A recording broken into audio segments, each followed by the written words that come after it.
Today I want to talk to you about what you can do with small open properties like this um, to promote deer coming in to barren ground like this, what we can do to improve it. Today we're here on my home property where I live, and it's about 15, 20 minutes from our main hunting ground, so we're totally away from where we usually hunt and bring in most of our videos and stuff. This is at my home. I've got just about 20 acres here. This particular piece that we're gonna try to improve the habitat, attract more deer into here, and hopefully a mature buck or two. You know, probably won't stay here, but we can at least get them cruising in here, attracting doe and fawn family groups coming in this fall. And what we want to do here is we're up on a hill just to the north of my house. You can see my house in the background behind me here. And then we've got our pond down here for water. So we really don't need to create any watering holes. Maybe we'll have one up here on top. You can see the one white pine right here behind me. We're gonna have a stand in there, and then we'll have a ground blind or two on the eastern edge. We're gonna create a food plot up here this spring. We're gonna have a prescribed burn up here. We'll get the local fire department to come in and burn off about 1.5 to 2 acres worth, so we can have a good food plot up here.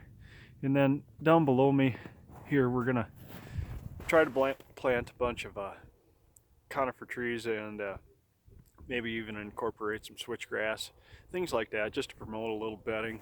We'll level off a good spot right here on this point behind me to promote the deer, to utilize it as a bedding area.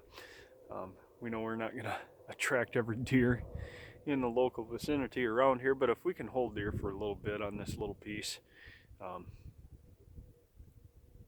it'll greatly improve this area and our chances to kill a good buck on our home property that we've owned now for just over a year. And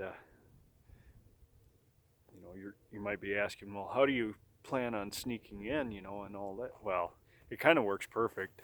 The prevailing winds are kind of in our favor here. Where we'd come up is probably right up our driveway.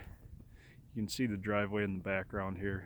Come up over into this area and then sneak in to the north edge here. Like I said, we'd have ground blinds over on the east side of the food plot, and then we'd have this stand over here in this white pine. Give us some options. It's not a property that we would overly hunt.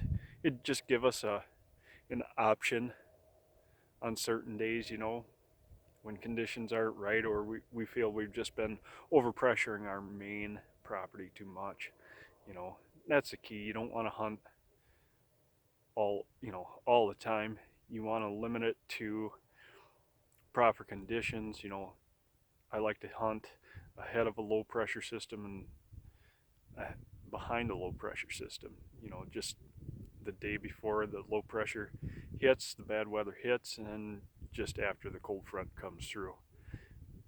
We all know that that's the best time to be in the woods, and those are the days that I optimize the most for hunting without putting a lot of pressure on our property.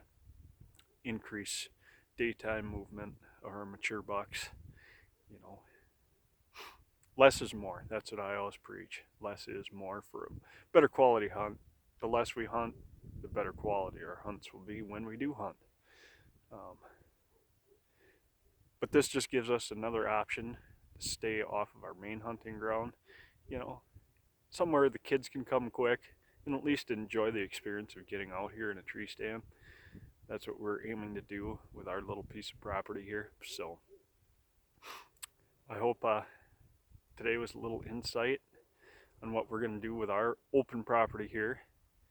And like I said, we're going to try to plant some trees in here this coming spring. Plant some switchgrass, probably, and have some screening over along our driveway for just a good sneak in. I guess you could say, to our food plot up here on top. What we're gonna plant, I know Antler King just come out with a new seed blend for 2018. I'm excited to try it. Whether we'll try it here or not, I don't know. We'll probably do a lights out or a honey hole on this property. I've had pretty good luck with both. Might even consider doing a red zone in here.